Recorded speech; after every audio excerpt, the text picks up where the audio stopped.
मेरे प्रिय बच्चे, मैं जानता हूं तुम्हारे मन में क्या विचार चलता रहता है। ऐसा नहीं है कि मैं तुम्हारी मनोस्थिति से परिचित नहीं हूं। मैं तुम्हारी अवस्था, तुम्हारी परिस्थिति से परिचित नहीं हूं। लेकिन मनुष्य को अपने जीवन में प्रगति पाने के लिए कुछ बातों का ध्यान रखना आवश्यक होता है।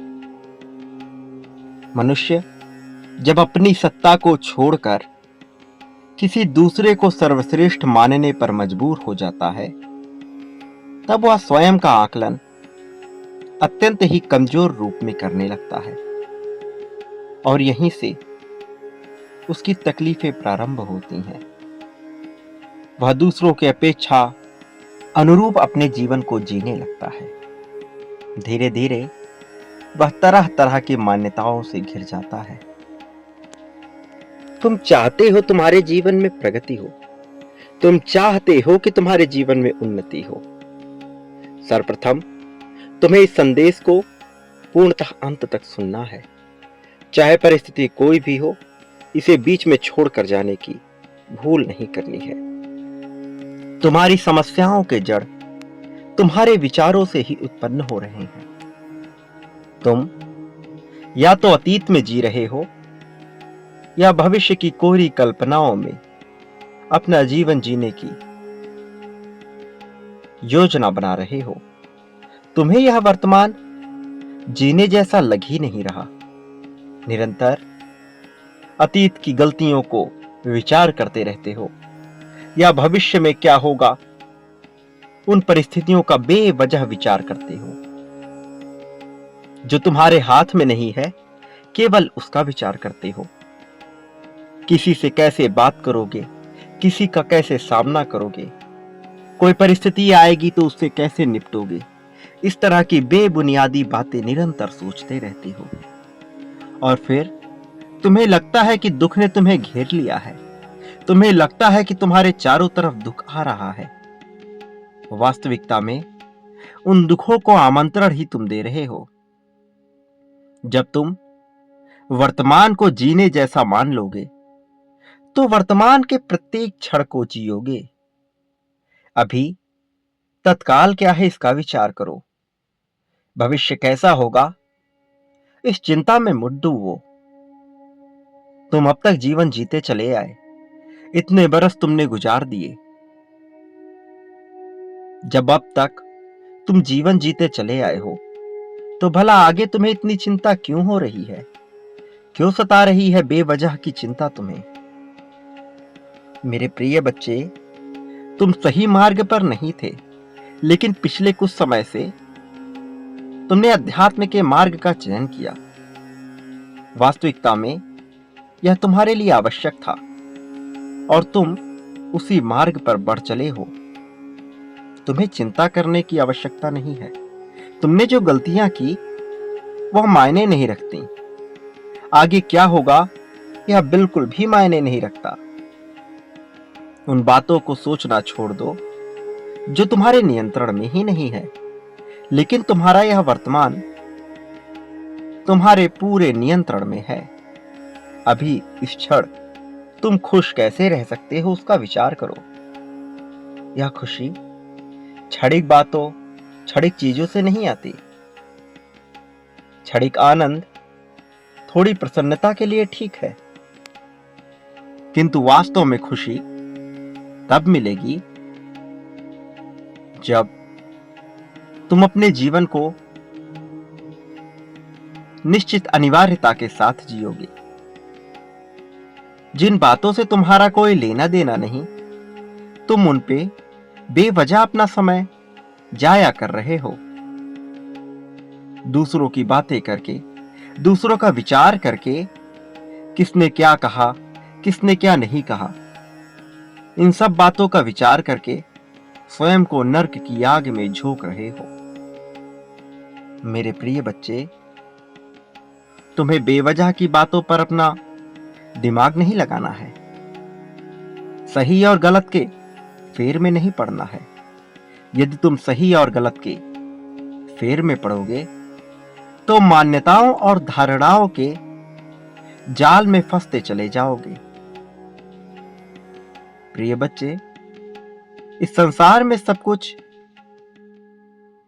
इसी नियति द्वारा ही रचित है और नियति कुछ भी सही या गलत के आधार पर तय नहीं करती। मेरे प्रिय बच्चे, तुमसे कभी भी यह प्रश्न नहीं होगा कि तुमने क्या पाप कर्म किए और क्या पुण्य कर्म किए।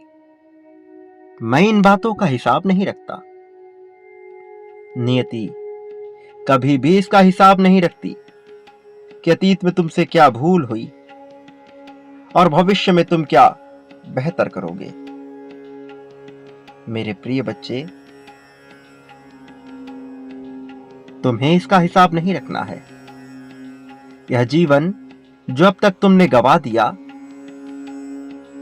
उसका विचार ना करो, किंतु अब जो तुम्हारे पास जीवन बचा है, चाहे वह एक क्षण का हो, एक वर्ष का हो या कई वर्षों का हो, उसे पूरी स्वतंत्रता, पूरी ईमानदारी के साथ जियो, बिना किसी को खुश किए, बिना किसी और का विचार किए। वह करो जो तुम्हारे आनंद के लिए हो। नियति तुमसे कभी ये नहीं पूछेगी कि तुमने अतीत में कौन सी गलतियां की।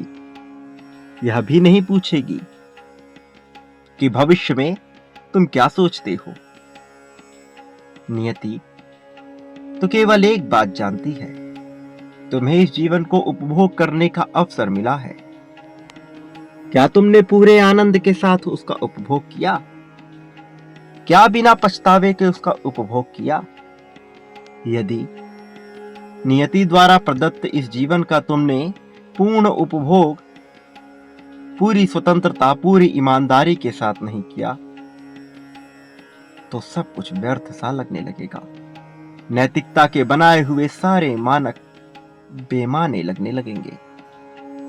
जो पैमाने समाज ने तय किए हैं, तुम उसके आधार पर अपना जीवन जीना चाहते हो। यह तो अपने साथ किया गया सबसे बड़ा छल है। मेरे प्रिय बच्चे, अपने जीवन को ईमानदारी के साथ अपने अनुभव के आधार पर जीना प्रारंभ करो। मनुष्य जीवन में विभिन्न प्रकार की मान्यताएं प्रचलित है। कोई किसी दिन बाल नहीं कटवाता, कोई किसी दिन स्वयं को स्वच्छ नहीं रखता, कोई किसी दिन कोई कार्य निश्चित तौर पर नहीं करता, तो कोई कुछ कार्य करने के लिए एकदम शुभ मुहूर्त का ही प्रतीक्षा करता रहता है।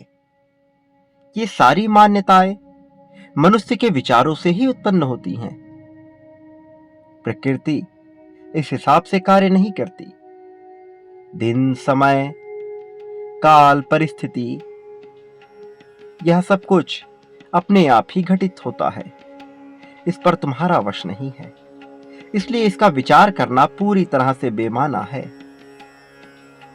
क्या सही है, क्या गलत है, क्या खाना है, क्या नहीं खाना है, क्या करना है, क्या नहीं करना है, यह सारी बातें निरर्थक है, व्यर्थ है। इनका तुम्हारे लिए कोई मूल्य नहीं है। इसलिए इसमें अपना समय गंवाने से तुम्हें कोई लाभ ना होगा। अपने शरीर को, अपने प्रकृति को, अपने जीवन को समझो।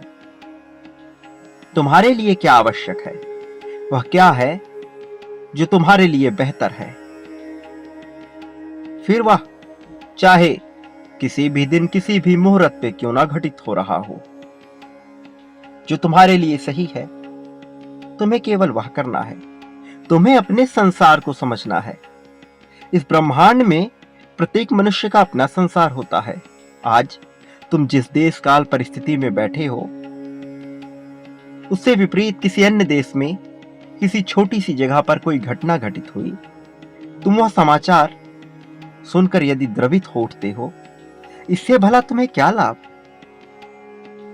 इस संसार में सब कुछ घटित हो रहा है, हिंसा, अहिंसा, सब कुछ। किंतु तुम्हें यदि अभी अपने जीवन को बेहतर करना है, तो वह करो जो तुम्हारे जीवन को, तुम्हारे अपने संसार को बेहतर बना सके। और बदले में प्रकृति को यदि कुछ देना चाहते हो तो उसके लिए प्रकृति का संरक्षण करो। तुम पहरेदार के रूप में हो, स्वयं को ही चोर के रूप में घोषित ना कर लो, स्वयं को ही सिपाही के रूप में घोषित ना कर लो। तुम केवल और केवल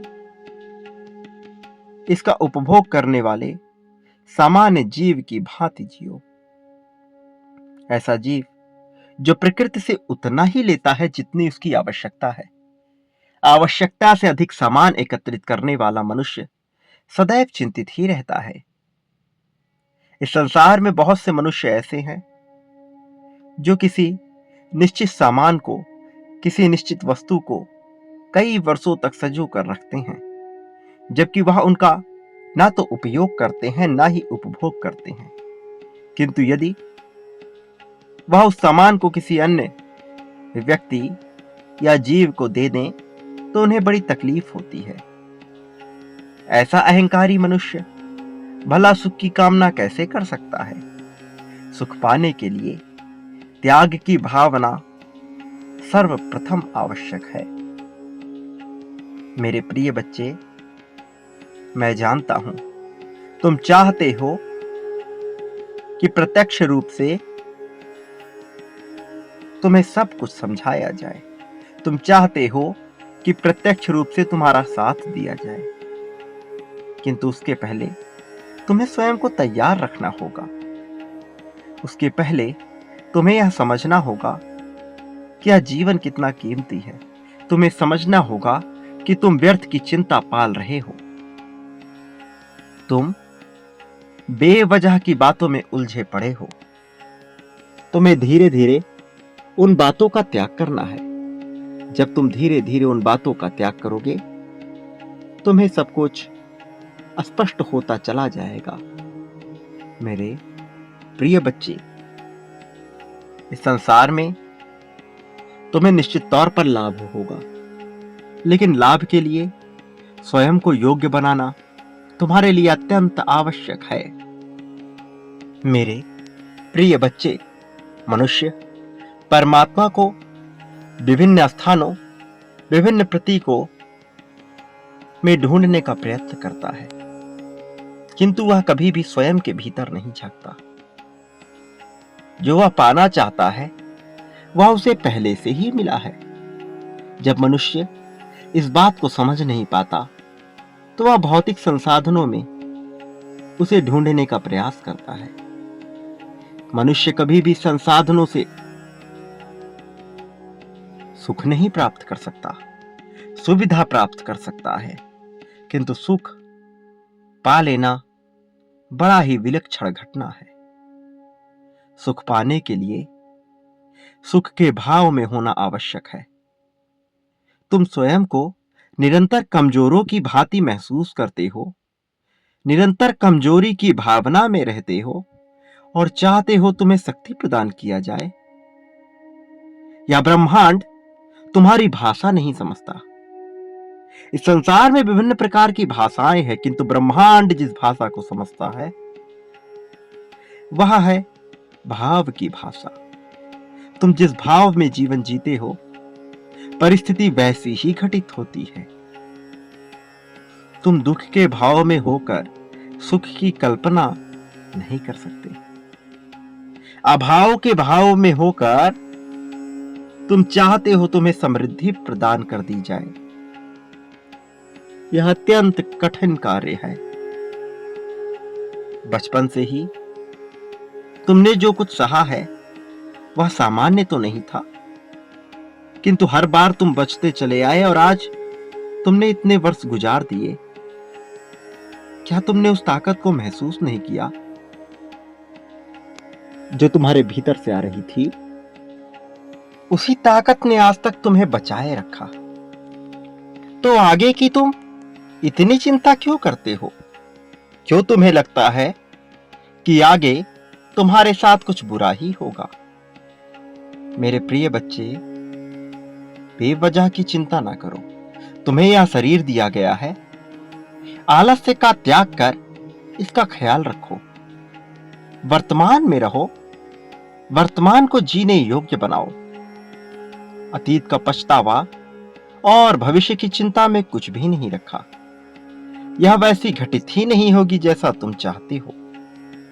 दूसरों की नजरों में अच्छा बनने की तुम्हारी अभिलाषा ही बेकार है। कोई भला तुम्हारे बारे में क्या विचार करता है, यह योग्य बात कब से हो गई। तुम्हें वो करना है जो तुम्हें प्रसन्नता दे, लेकिन उससे किसी और को तकलीफ नहीं होनी चाहिए। यही कर्तव्य है। अपने अधिकार और कर्तव्य को एक साथ लेके चलो। कर्तव्य का अर्थ हुआ वह जो करने योग्य है, और जो करने योग्य है उसे निश्चित तौर पर करो। मैं फिर से कह रहा हूं, नियति तुमसे कभी यह ना पूछेगी कि तुमने अतीत में कौन सी भूलें की है। ये नहीं पूछेगी कि तुम भविष्य की कैसी कल्पना कर रहे हो। नियति केवल एक बात का हिसाब रखती है, तुम्हें वर्तमान जीने के लिए दिया गया, तुम्हें यह जीवन जीने के लिए दिया गया, प्रसन्नता के साथ सुखपूर्वक इसका उपभोग करने के लिए दिया गया। क्या तुमने ऐसा किया, या व्यर्थ की ईर्ष्या जलन में फंसे रहे? कौन तुम्हारे बारे में क्या कहता है, कौन कैसा सोच रहा है, क्या तुम इन्हीं बातों में उलझे रह गए?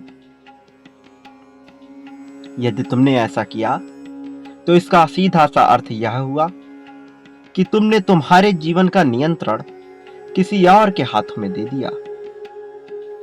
किसी और के कुछ बोलने से तुम खुश हो गए, किसी और के कुछ बोलने से तुम दुखी हो गए, किसी और के द्वारा सम्मान दिए जाने से तुम में प्रसन्नता की लहर दौड़ी, और किसी और के द्वारा अपमान किए जाने से तुम आंसुओं के घूंट पी गए।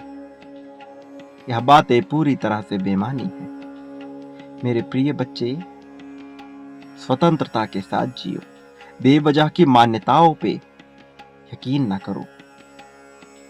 ऐसा नहीं है कि जो तुमसे पहले इस जीवन में आए थे उन्होंने जो नियम बना दिए वह सर्वदा सर्वमान्य था। यदि ऐसा होता और उनके द्वारा कोई भूल नहीं हुई होती तो आज भी वह इस संसार में मौजूद होते। तुम जिन युगों की बात करते हो, जिसकी दुहाई देते हो, जिन युगों से तुलनाएं करते हो, तुम्हें लगता है आज का यह जीवन उससे बेकार है, उससे खराब है, उससे अच्छी स्थिति में नहीं है। इन भूलों में मत पड़ो। यदि ऐसा होता तो वो युग कभी समाप्त ही ना हुए होते। आज का ही युग सबसे बेहतर है। अतीत में बीता हुआ सारा समय काल एक स्वप्न से ज्यादा कुछ भी नहीं।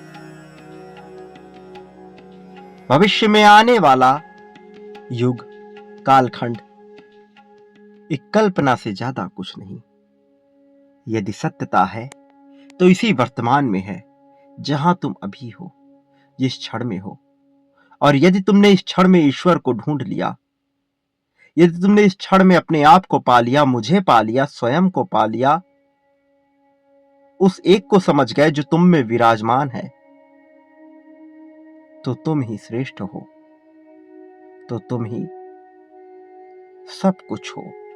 मेरी बात तुम्हें बेहद ही ध्यान पूर्वक सुननी और समझनी होगी। मेरे प्रिय बच्चे, मैं जानता हूं कि तुम्हारे जीवन में तुम्हें धन की आवश्यकता है, लेकिन धन तुम्हें संतोष नहीं दे सकता। पहले स्वयं के स्वभाव में परिवर्तन करने का विचार करो, स्वयं में बदलाव करो, निडरता को अपनाओ। जब तक तुम में भय विराजमान है, तुम में ईश्वरीय गुण नहीं आ सकता, तुम में दैवीय गुण नहीं आ सकता। इस भय का त्याग कर दो, रोशनी की तलाश में निकलो। मेरे प्रिय बच्चे, जो मैं तुमसे कह रहा हूं उस पर पूरा ध्यान लगाओ।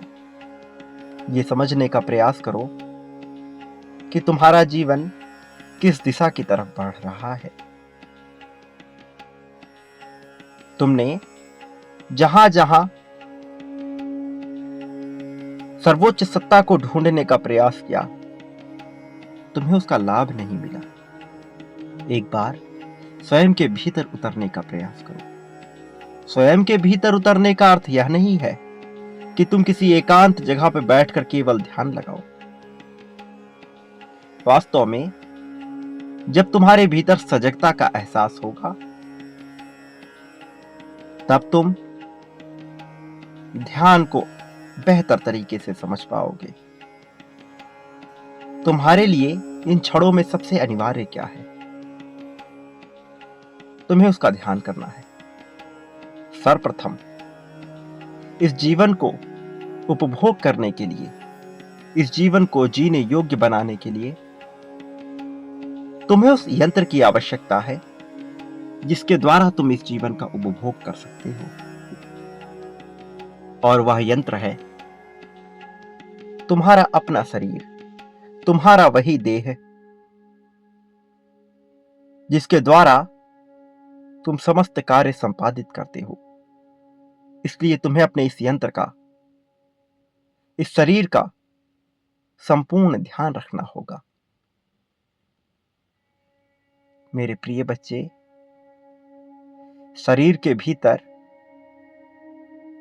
तुम क्या डाल रहे हो, यह तुम्हें समझना होगा। तुम्हें जानना होगा कि तुम्हारा अपना शरीर तुमसे क्या कह रहा है, तुम्हारी अपनी देह तुमसे क्या मांग कर रही है। इसके लिए क्या बेहतर है, वह खाने का विचार करो, उसे अपने आहार का हिस्सा बनाओ, ना कि वह जो तुम्हारा मन मांग रहा है। तुम्हें अपने मन का नियंत्रण सर्वप्रथम यहीं से प्रारंभ करना होगा। सर्वप्रथम तुम्हें अपने मन पर नियंत्रण करने के लिए अपने आहार में परिवर्तन करना होगा। जो तुम्हारे शरीर के लिए उपयुक्त है, केवल उसका ही सेवन करो। जरूरी नहीं कि समाज ने तुमसे जो पौष्टिक आहार बता दिए तुम उसका सेवन करो। समाज द्वारा बताए हुए किसी भी आहार का सेवन करना तुम्हारे शरीर के लिए उचित नहीं है। वास्तव में तुम्हें समझना होगा कि तुम्हारे अपने शरीर के लिए क्या उचित है। कुछ लोगों को दूध अत्यंत प्रिय होता है, वह उनके लिए पौष्टिक होता है, किंतु कुछ लोगों के लिए यह बिल्कुल भी पौष्टिक नहीं होता। कोई अन्न कुछ लोगों के लिए पौष्टिक होता है तो कुछ लोगों के लिए बिल्कुल भी नहीं होता है। तुम्हें अपने शरीर की बनावट, अपने शरीर की आहार शैली को ध्यान देना होगा। क्या तुम्हें बेहतर तरीके से, अच्छी तरह से प्रभावित करेगा, केवल उसका सेवन करो।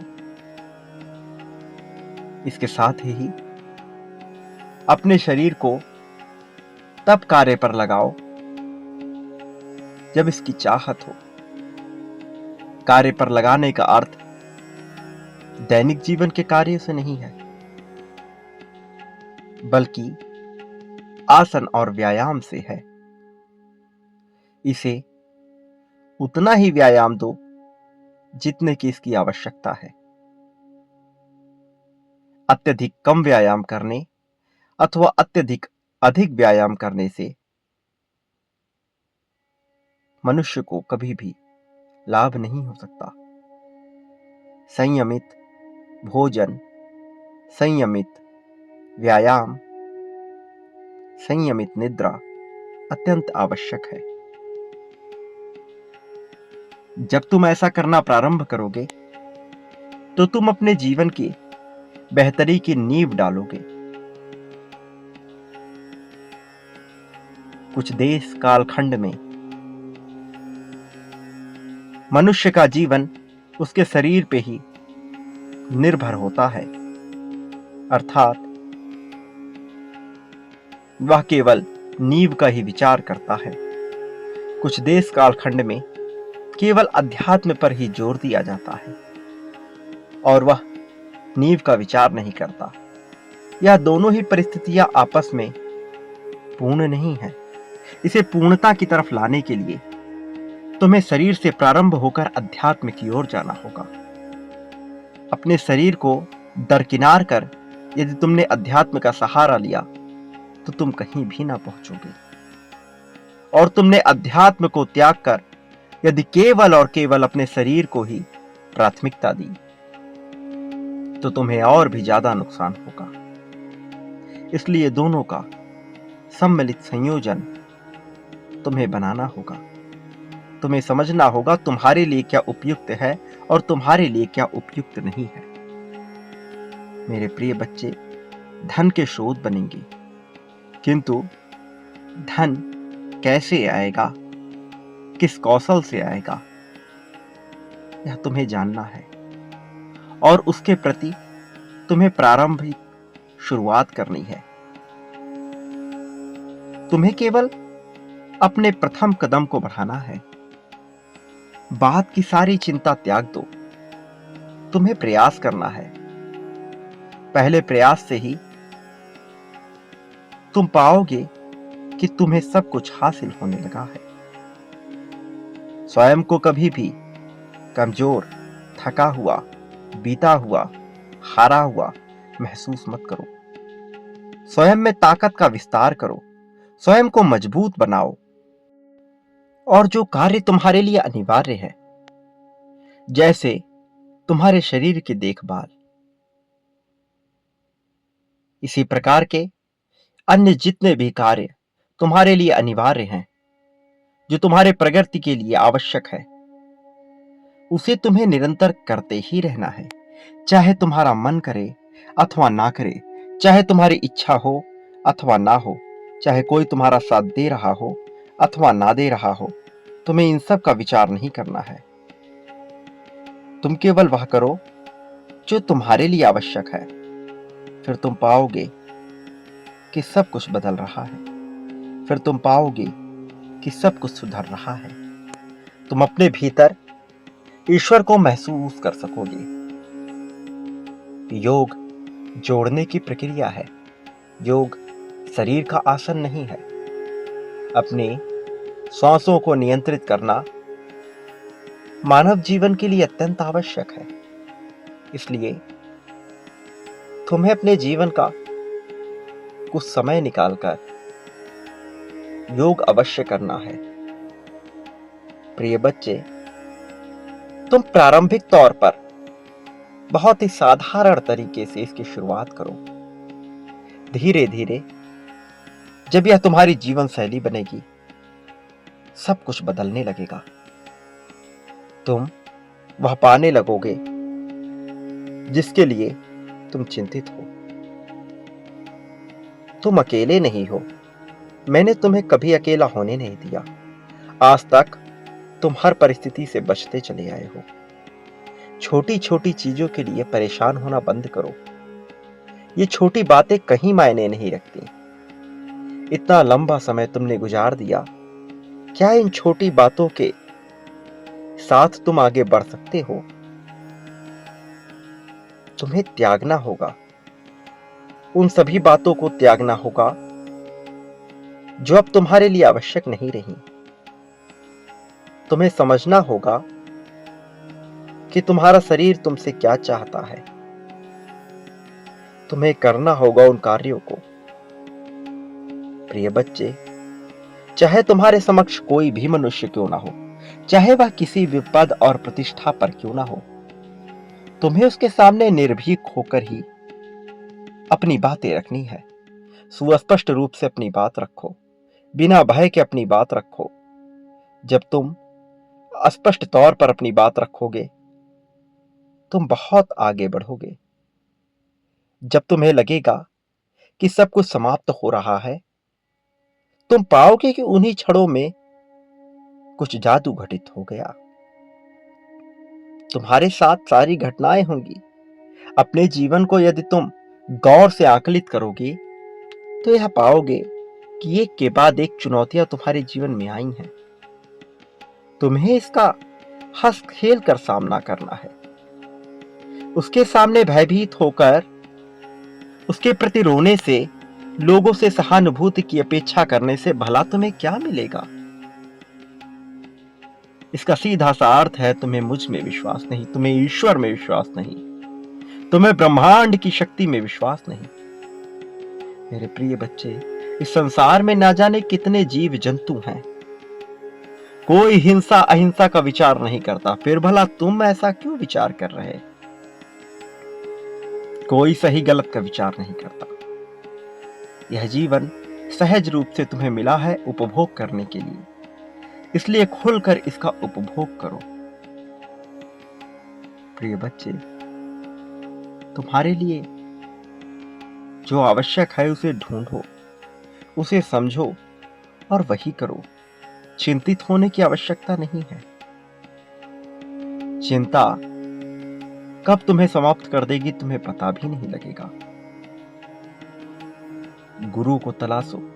आज इस चैनल के माध्यम से जब तुम्हें यह संदेश मिल रहा है तो तुम्हारे लिए यह चैनल, यह आवाज ही गुरु है।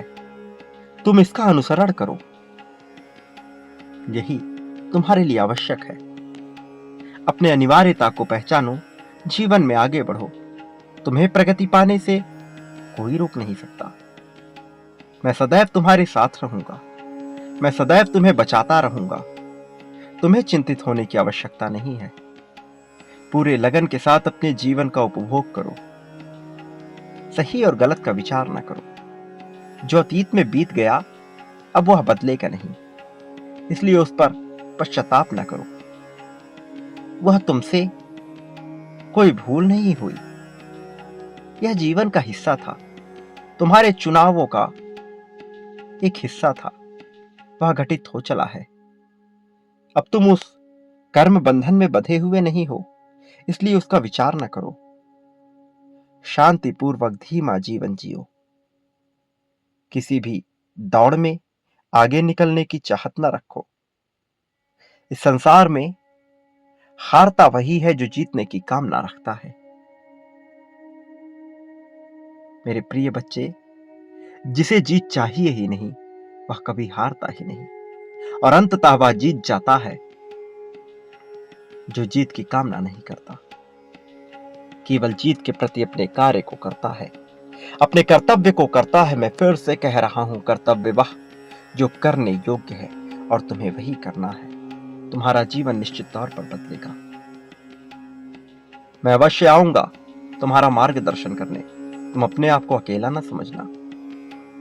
मैं विभिन्न माध्यमों से तुमसे जुड़ूंगा, इसलिए अपने आप को अकेला न समझना। तुमने मुझसे विनती की है, तुमने प्रार्थना की है, तुम्हारी प्रार्थना निश्चित तौर पर कबूल हुई है, स्वीकार कर ली गई है। जल्द ही तुम्हारे समक्ष तुम्हारा गुरु होगा। जल्द ही तुम्हारे समक्ष तुम्हारे जीवन का संपूर्ण हल होगा। तुम्हें चिंता करने की आवश्यकता नहीं।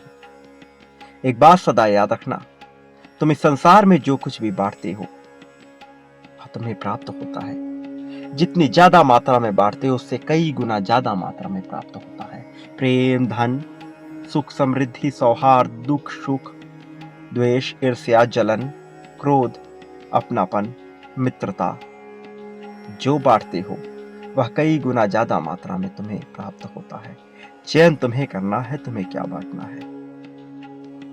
प्रिय बच्चे, तुम इस संसार में कभी अकेले नहीं थे। मैं सदैव तुम्हारे साथ था, मैं सदैव तुम्हारे साथ हूं, मैं सदैव तुम्हारे साथ रहूंगा। मेरा आशीर्वाद हमेशा तुम्हारे साथ रहेगा। मेरे आने वाले संदेशों की प्रतीक्षा करना। मैं अवश्य आऊंगा तुम्हारा मार्गदर्शन करने, तुम्हें जीत की राह पर ले जाने के लिए, तुम्हें भव्य जीत दिलाने के लिए। वो समय आ रहा है।